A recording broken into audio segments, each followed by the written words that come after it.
Call this meeting to order. Please call the roll. Bird, Here. Henson, Koho Kelly. Here. Mormon, Here. Hildebeck, Williamson. Here. Angstrom. Here. Item number 2, approval of agenda. Any changes, Your Honor? There are none. Move to approve. Second. Please call the roll. Koho Kelly, Yes. Mormon, Yes. Williamson, Yes. Angstrom, Yes. Bird. Yes. Item 3, presentation of petitions and other communications. A, we have a 2025 housing assessment presented by Ethan Waring. Over to you. Hi, good evening, council. My name is Ethan Wary. I'm with the Mid-Iowa Planning Alliance in West Virginia. We partnered with the city of Boone to conduct a updated housing needs assessment. The last time this was done was in 2023. There we go. A little background. So partnered with the city of Boone and Boone County Economic Growth Corporation, Water Energy, for us to be brought on to prepare the housing needs assessment. The data that we used was gathered from the Boone County Assessor, the City of Boone, the U.S. Census Bureau, the American Community Survey, and HUD, the Housing and Urban Development. The intent for the housing needs assessment is to be a guide for you, City Council, and community leaders, stakeholders, and potential developers that want to come to Boone to look for housing building opportunities. So why is housing important? Stable, affordable housing benefits the community itself, the municipality, and the individual's physical and mental well-being. The definition of affordable that we're using in this presentation is anything less than 30% of gross income that's spent on either the rent or the mortgage or utilities. So that's the combination of housing and the definition of affordable housing. And it's the responsibility of the municipality to promote a healthy mix of housing options at a variety of price points, so it's affordable for all residents. Some demographics about Boone. So Boone's population has remained consistent over the last 100 years, around that 12,000 point. Compared to other communities like Nevada, Newton, Pella, and Indianola, those communities have had significant growth, but Boone's population has remained pretty consistent. When compared to the state averages, Boone's characteristics are very similar, but the one area that it falls behind on is median earnings for full-time year-round workers, where there's about a $9,000 difference between those two averages, or between the two medians, excuse me. Employment. Boone is geographically well positioned for commuting for people that want to work in Ames or the Des Moines area. But Boone does employ more workers in town than those who leave for work. About 4,500 people travel to Boone and live within Boone to work and commute.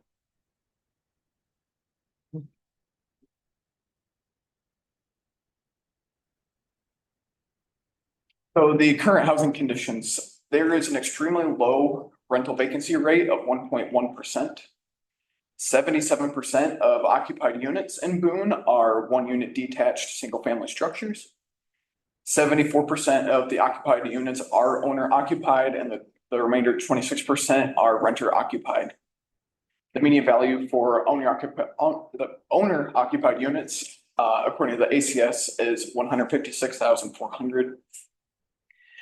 Median residential value, according to the county assessor, is $154,000. The median year of construction, according to the assessor as well, is 1922. So the current housing conditions continue on. 2,368 homes were built more than 100 years ago. Older homes have that historical significance, but it can lead to issues regarding maintenance, upkeep, the preservation of the home, accessibility, things like that. So those kind of things come with aging housing stock.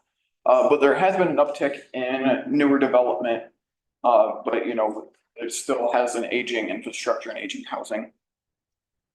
And then we're also gonna look next at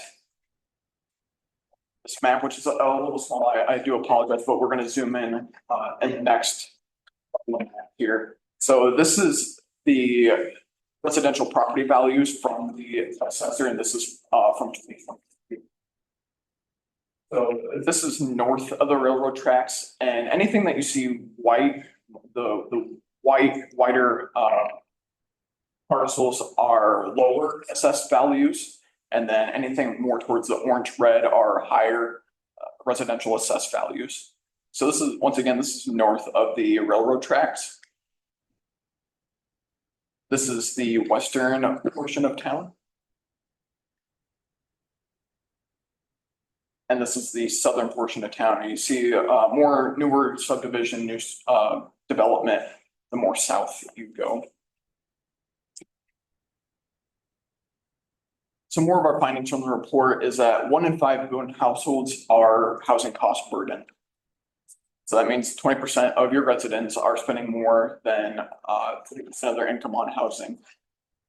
But on the other side, the renters are more cost burden. 1 in 3 renters are housing cost burden.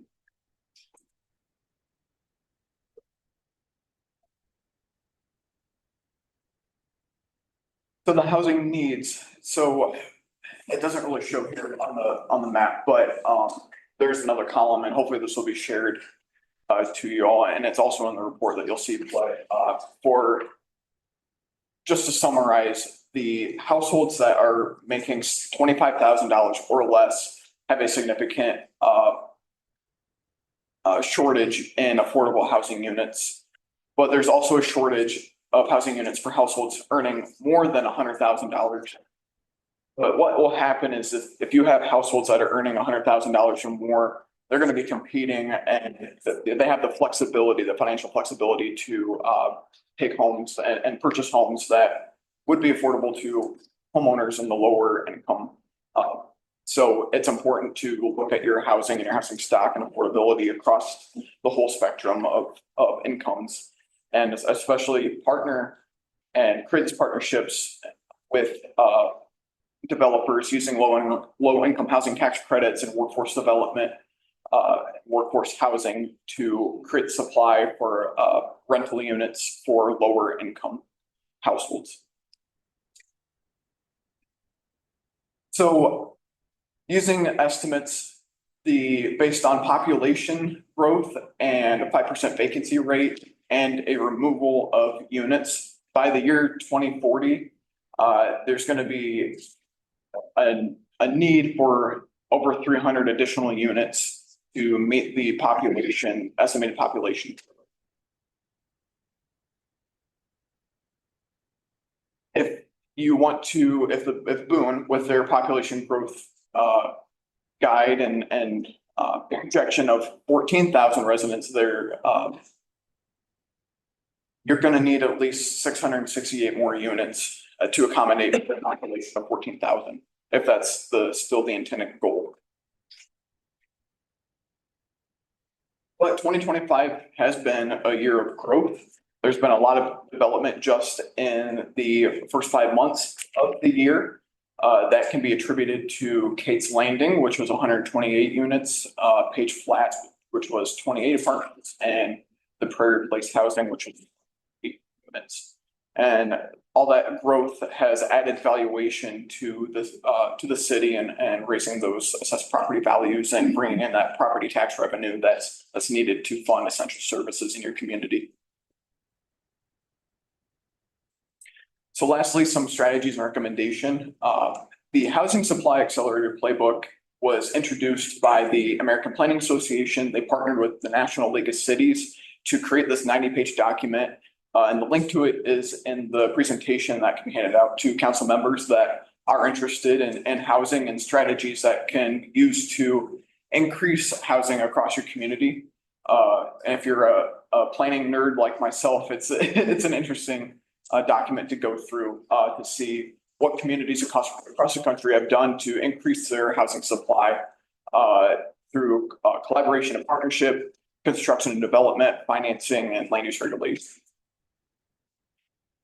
Just recently, the Iowa Senate File 592 has been passed to allow making it mandatory that cities allow at least one ADU on single-family lots.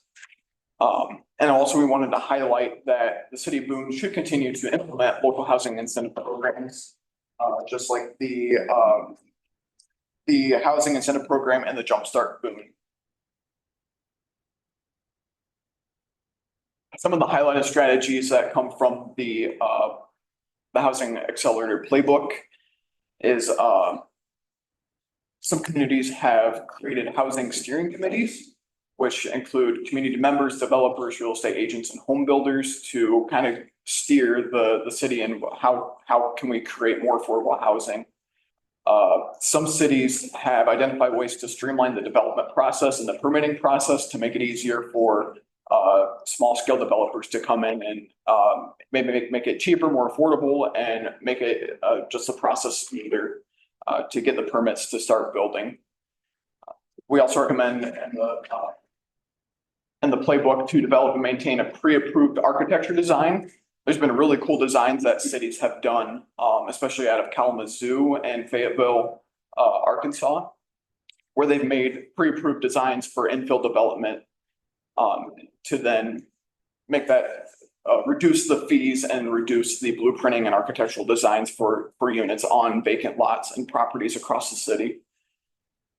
And one thing to do to advocate for that is to maintain a database of vacant, abandoned, and derelict properties across the city, to just have that database available so you can identify easily where these opportunities where you can start building some of these infill development across the city. And lastly, it's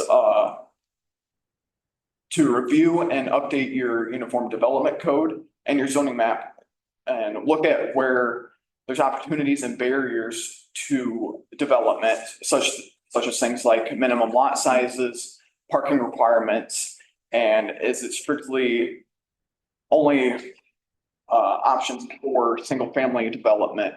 Are you creating barriers to duplexes, triplexes, quadplexes, cottage villages within your community? Do these create barriers to people having affordable options when there could be more diverse options for people to find housing within the city?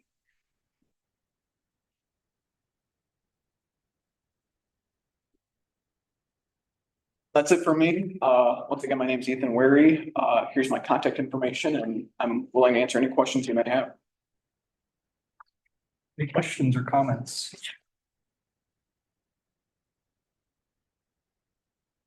One quick question. It seems like you addressed this. I just want to make sure.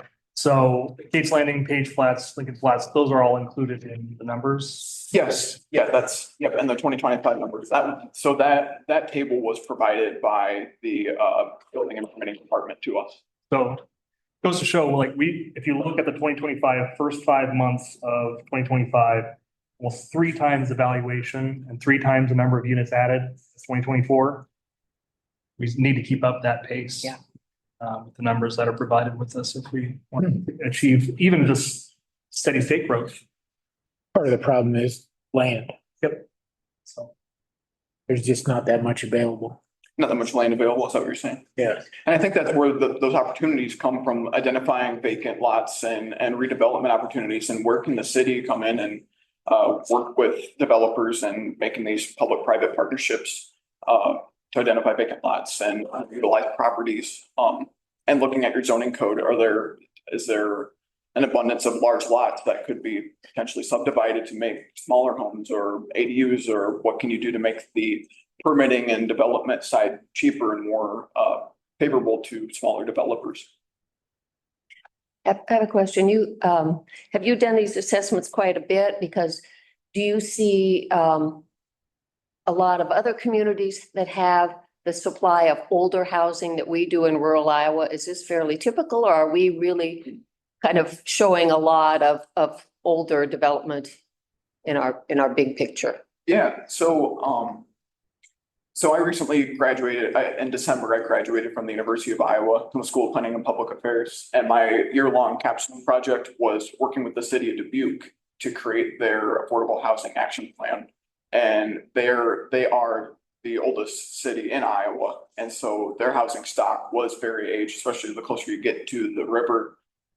They had a holding housing stock, and you could see how the old development was really close quartered housing and historic homes. And, they had very, very old homes, but, they identified areas that were historic to them and could be used, could be renovated and revitalized using historic tax credits to then make them more energy efficient, make them livable, and make them attractive for people to come in and affordable for people to come in and live and have homes available to them. So it's common with rural communities, but especially What city was that? Dubuque? Dubuque. Yep. Yeah, I would assume that we're kind of rural Iowa and the closer you get towards Des Moines, right, there is more growth there, but Absolutely. yeah, so it's good information to have for us. Absolutely. Else. Thank you very much. Thank you.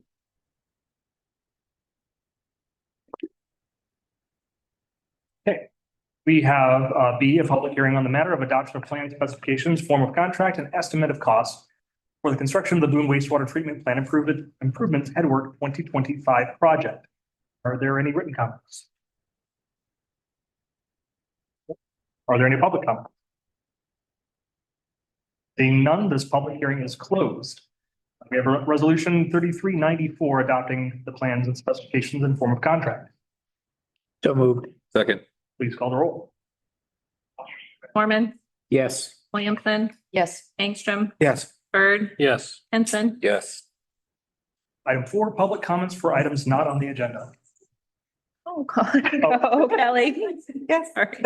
You don't. Got it. Item 4, public comment for items not on the agenda. Yes. Yeah, as I know, at one of the meetings, it was discussed kind of about the noxious weed / grass ordinance, which is all basically one big ordinance. And after the meeting, I did actually read the ordinance myself. And so one of the comments I wanted to make is how, it's kind of a disaster. The ordinance itself in every way is really a disaster. And one of the concerns that I was noticing when I was reading it is some of the wording is really bizarre, like it refers to noxious weeds separately and says there's a 5-day notice that has to be given about cutting them down. But it says there's no notice for grass, except the ordinance also says that once the grass is over 12 inches tall, it is now a noxious weed. Which now means if it's a noxious weed, does that mean that 5 days must be given if it's now a noxious weed? So it's really bizarre wording, to say the least. The other comment that I wanted to make was just in general about the environment, that we want to make sure that we are acknowledging real things that will really truly help the environment. And the other things I've noticed is the lack of butterflies and insects that used to be here when I was a kid. A lot of them seem to be either extinct or just they're not there. I don't know if it's from city spraying, but I think it's mixed between overcropping of grass and weeds and their home. And so what I'm wondering is if at some point, if you guys relook at this ordinance, if some of this wording and stuff can be fixed. And not only that, if we can look into what can be done to allow people to have some kind of habitat for these insects like the bees and the butterflies. And I'm also severely concerned about the wording of, it blatantly says that agents of the government, meaning city workers or people hired by the city, can just come on the property of people with no warrant. That is completely unconstitutional, not only under the federal constitution, Fourth Amendment, the Iowa Constitution, which is almost completely identical. to the Great. federal. You've read our noxious weed ordinance. Not sure exactly what part of the ordinance you're referring to, but there's the carve out in there for the weeds that for mowing the grass that gets over 12 inches, it does not require the 5-day notice. Setting that aside, we have a notice now that we're using to provide people additional notice than we. About the notice, I haven't seen the final version of that, because I know you're talking about changing the wording. I feel like last time I was here. But what I'm saying is that the ordinance says that once it's 12 inches tall, it's now a noxious weed, which is kind of a conflict in the law. Or in the ordinance, if that makes any sense, it's confusing. That's not what it says. I did. Let's go back and look at it, but I think it's two separate paragraphs there. It's all one ordinance. It may be in different paragraphs, but it specifically states that once the grass is 12 inches tall, it is now adopted. It says, no, it does not say that. It says, except in the cases of grass which is over 12 inches. I can look at it again, Clearly an exception. but Anything further? pretty sure that's what it says. But in any event, either way, even if it's separated, I think it's really confusing for a lot of people. And I'm wondering if you guys are gonna revisit the ordinance itself, just to, We are not. that, We are not. well, I highly suggest that you do, because I think people do this like, and I know I do. Thank you. Any other public comment for items not on the agenda? Okay, 5, reports of standing committees. A, policy administration, Williamson. No report tonight. B, public safety and transportation, Hildebeck is not here. We did have an item, the no parking west. Yes, this is gonna be for the Herm Park Pavilion for the band concert, municipal band festival. It's the same they do every year. They just ask for more than the 2 blocks that we're allowed to approve. We need to take formal action on. Yes. I'll make the motion to approve that. Second. Please call the roll. Williamson, Yes. Angstrom, Yes. Bird, Yes. Henson, Yes. DeHoe, Kelly. Yes. Mormon. Yes. This reads Monday, the 13th. Isn't it on Saturday, the 11th? Well. Saturday, the 12th. Okay, yeah. I'll make sure. I'll double check that. I think the request is right there on the screen. I can't see. It does say It says July 12th. date and time of event, July 13th, date and time. Must have end been date. last year's. Oh, yeah. I need to amend that to Saturday. 24th is, So this was the. Yeah. They copied and pasted. Yeah. We got it. I mean, at any event, we're covered, we're fine, yeah. We know what day we're talking about. Yes. The utility committee, Angstrom. Nothing to report. The economic development committee, Mormon. I have a request. We approved at our last, we set aside some money at our budgeting meeting for the picnic tables downtown. And there it shows the map. We worked in conjunction with Chris Blocker and with Main Street for locating those. There will be 3 tables on the larger pad and 1 table on the smaller pad. That's what they determined was most aesthetically pleasing. All the way off on the side of 8th Street. Yes, sir. And then we also talked about putting 2 tables at the Veterans Park. And we met with Mike and again with Main Street, and we laid those out where they wanted them. Mike, so that they could mow and so we put those in position to accommodate that. And when we approached the park department, they didn't seem too enthused about this, so they tabled it. Nate and I will be attending that meeting to get final verification. What I would like council to do is approve these locations, contingent on whether or not the park department moves forward. If they don't, that's fine. We won't spend that money. On another note, Chris Blocker was in contact with a young man that owns a construction company here in town, and he is willing to donate the time and materials to do this for free. And he also thinks he has a concrete contractor, concrete company that will donate the concrete. We had $6,000 budgeted for this, so that would save the city $6,000 if that comes to fruition. Nate's working with him and we'll set that up, but it looks like now we probably won't do this until sometime late September, early October. To get it done. So that's the only thing I would like. So, and like I said, we'll attend the meeting, the parks meeting next week and find out whether or not they want to proceed or not. But if I could get council approval for the location at the green space and the tentative location here at the Veterans Park, I'd appreciate that. And with Main Street's, input on this, I think that's great. And since they have Yep. looked through it, and okay, that's fine with me. Make a motion, we approve those locations? Second. Please call the roll. Angstrom, Yes. Bird, Yes. Henson. Yes. Koho Kelly, Mormon, Yes, Lamson. Yes. thank you. That's all I have here on. Okay, item 6, department report, building official day. As you guys know, we have our development up at 22nd and Lynn. It was a two-phase project, villas at Fox Point and BJFC. We're trying to get the BGF senior completed up there. Last week, they had called and requested to come up and look at the place for issuance of final COs. I had Perry and Whalen come up with me to look at a few items up there. And we kind of found that there was a couple punch list items that needed to be completed up there. Some drainage in the ditch that needed regraded and the fire hydrant needs completed. They've been operating up there since first part of the year with occupancy as a temporary occupancy. These are just punch list items, but they were kind of important.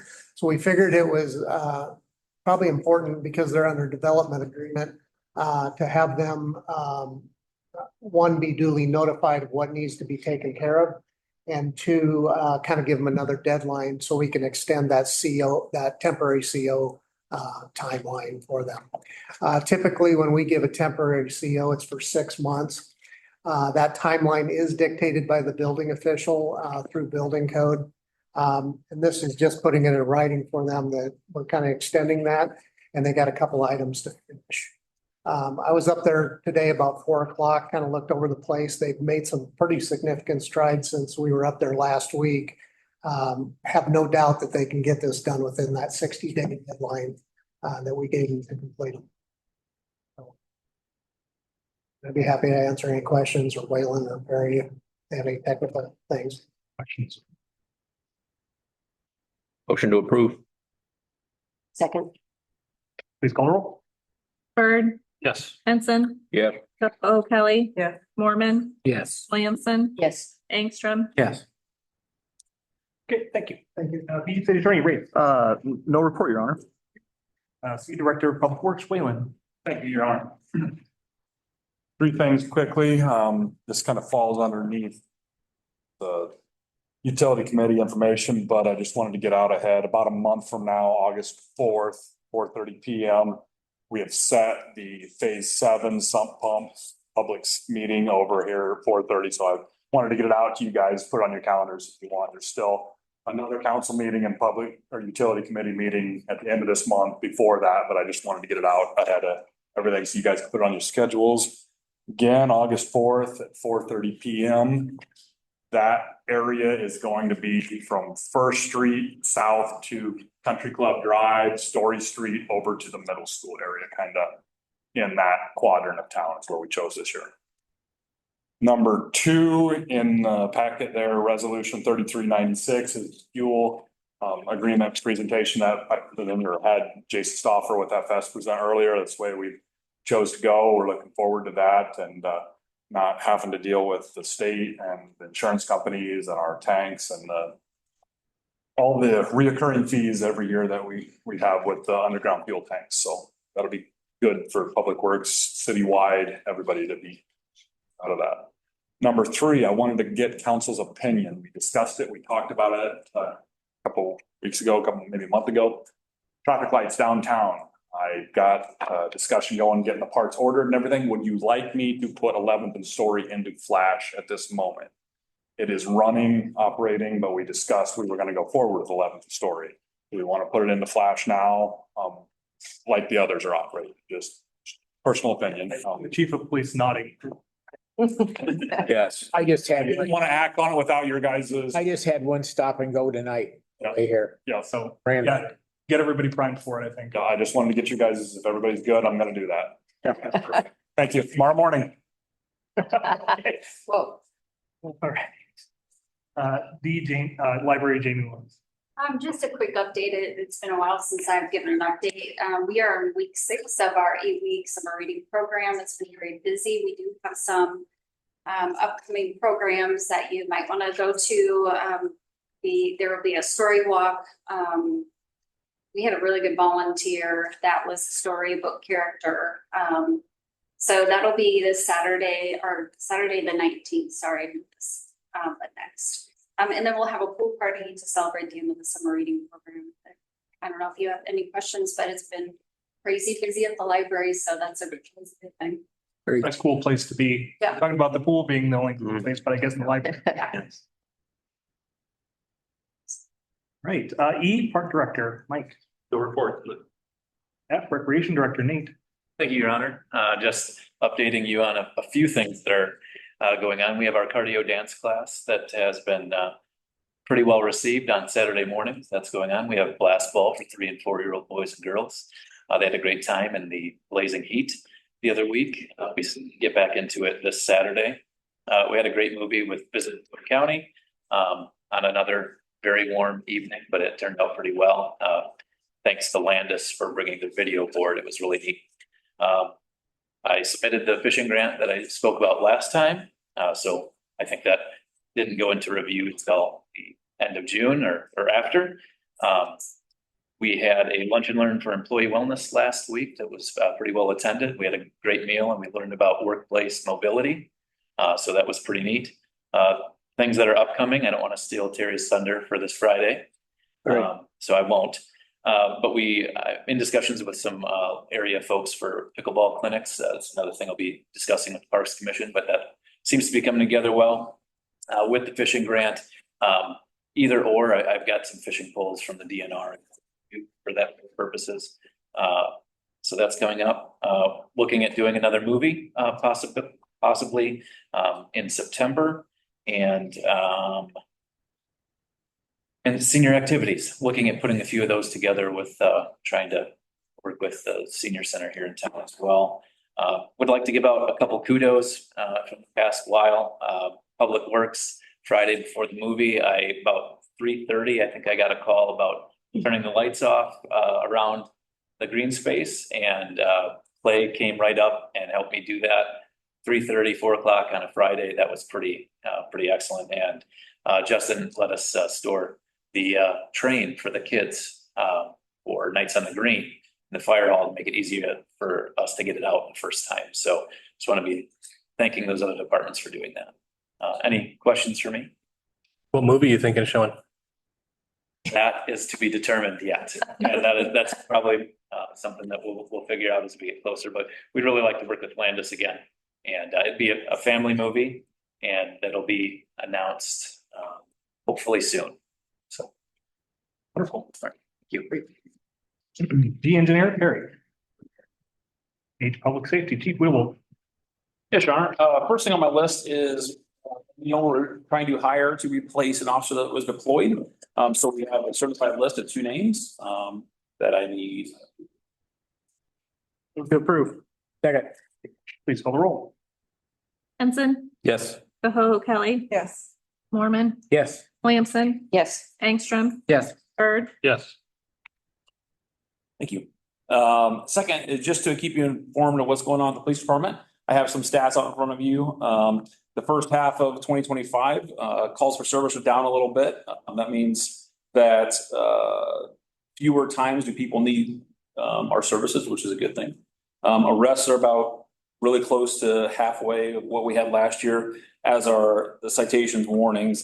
Parking tickets are up quite a bit. We've had a lot of complaints of parking, especially downtown area, late last year. So we really kind of tried to make this more of a priority going this year. That's why those numbers are up quite a bit. Any questions?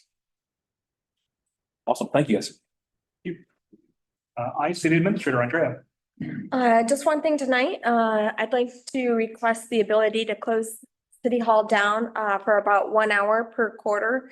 that time would adjust based on staff's availability, but I'd like to pull together a city hall staff meeting once a quarter for staff within the city hall to get together and discuss concerns, get to know each other, and build that morale. If there's any concerns there or suggestions,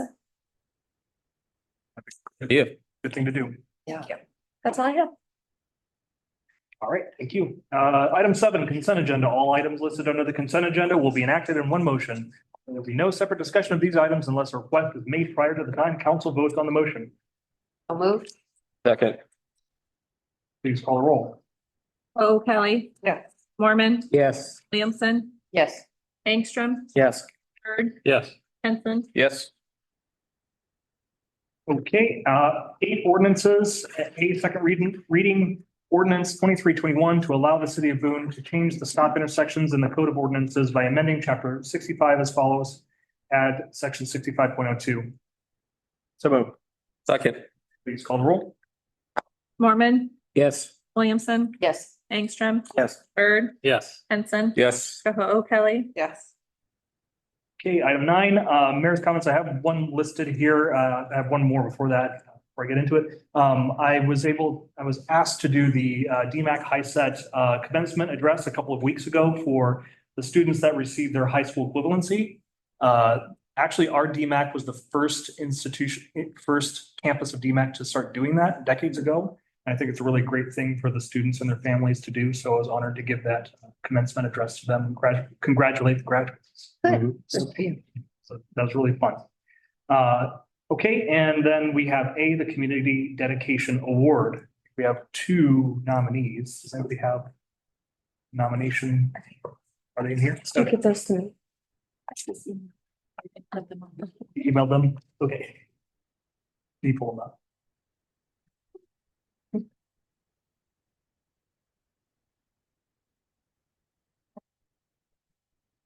Can't pull them up. Okay, you emailed them. I to me, emailed right? them to you, yeah. Okay, I have them.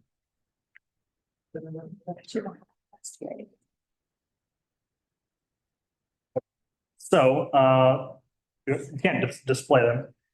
So the first nominee is Jim Turvis. You may know him. So the category is inspired lifelong support to the professional development of Boone, but not limited to local education projects, community events, celebrations, volunteer work, leadership in community fundraising efforts. It is with great honor and enthusiasm that I nominate Jim Turvis for the Boone, Iowa Community Dedication Award as the news director of KBBG Radio. Jim has kept the residents of Boone informed of local, state, and national news for over 36 years. His programs, including Tuned In and Talk with an Expert, provide invaluable coverage of the activities of many of the nonprofits organizations in our community over the years. Jim has devoted countless hours attending the various city council, supervisors, school board meetings, and community events, providing listeners with valuable insights into the workings of our local government entities. He's also been a demonstrated dedication to his community by serving on the Boone City Council for 12 years. The Boone County Community Board Foundation, and the Boone Family Resource Center Governance Board. The community of Boone is very fortunate to have a dedicated local media professional. I think that's all well said. So that was the first nomination. And then That by. it did not say. Oh, no, wait, no, it is. Yep, it said nominated by Charles Earl. Are the 2 brothers, are they brothers?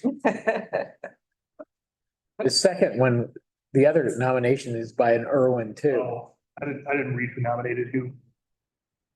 Okay. So in the second one, let's see here. I didn't know whether to send this to you or the mayor signs. I'd like to nominate Waylon Andrews, Public Works Director for the city of Boone. Waylon loves his job.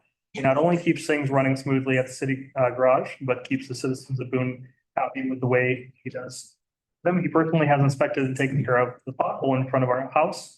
I have sump pump discharge in the street, and the winter freezing, I have bad potholes. Waylon understands the situation, takes it into his hands. I also saw Waylon every day during the Main Street project uptown, helping in any way he could. Blacktopping, et cetera. Different parking scheme and stoplight settings seem to be working very well. Whalen is certainly deserving of this award. This is Gary Irvine, Different. Charles Irwin. Two certainly very worthy nominees here. Last year, we did approve two. Yeah. correct? Jim, have you ever gotten this award before? No, that's okay. I vote for Whalen. No. I would like, I would like to put my recommendation in for Jim. I would like to put my recommendation for Jim too and rescind mine. I appreciate it, Mr. Irvine. Again, this is my position, my job. One of the best things we can have for this community is informed, correct information out there in the news. And we constantly got that from Jim, so that's my vote. It goes without saying, though, that the compliments that you were given by Mr. Irvine are just the tip of the iceberg for what you do for the citizens of Boone and how deeply you care about the performance of your job and the things that you do. So I'm glad that was written about you, and I'm glad I was able to read it for you. And we'll get you one of these years. I'm okay. Like I said, it is. Sometimes it's a thankless position, but obviously not all the time. Huh? Well, Do we have a motion to, Based on that, I would move that we award that to Jim Turbin. I second that. please call the roll? Williamson, Yes. Angstrom, Yes. Bird, Yes. Henson, Yes. Koho Kelly, Yes. Mormon. Yes. Okay, that's it for me. Councilmember comments. There are Knights on the Green. Nights on the Green, Friday night. We are looking at a 70% chance of thunderstorms. Shocker. So if that, we will make a determination on Wednesday as to whether we're gonna move it out to CIE. And the only reason we're moving it is because we have a pretty well-renowned artist coming to perform that night. Sponsored by Ogden Telephone. It's kind of a celebration, 4th of July celebration type of thing. So we'll move it out if we have to. Should be fun either way. You have some notes up. So Downtown Boone, Main Street. We've got a new Crazy Day promotion going on that will include all of the town, all of the businesses in the city. So it doesn't matter if it's Baumgars or wherever, they'll come downtown and be a part of it. what's the date on that? July, last Saturday, of July. Last Saturday, last. 27th. Yep, there we go. That's it. Is it? No, 26th. What are you talking about? 6th. 26th. 26th, yep, Monday, right. divisible by 7. Saturday, the 26th. Yes. Design and organization teams have been busy and the challenge grant pre-applications have been submitted. And there's a lot of interest in creating upper story housing downtown, but it'll take time. Good. Other council member comments? No, sir. Okay, seeing none, we will move to item 11, closed session for Iowa Code. Discuss the disposition of particular real estate. So move. Second. Please call the roll. Angstrom, Yeah. Bird. Yeah. Henson, Yes. Koho Kelly, Yes. Mormon, Yes. Williamson. Yes. You all have a few things.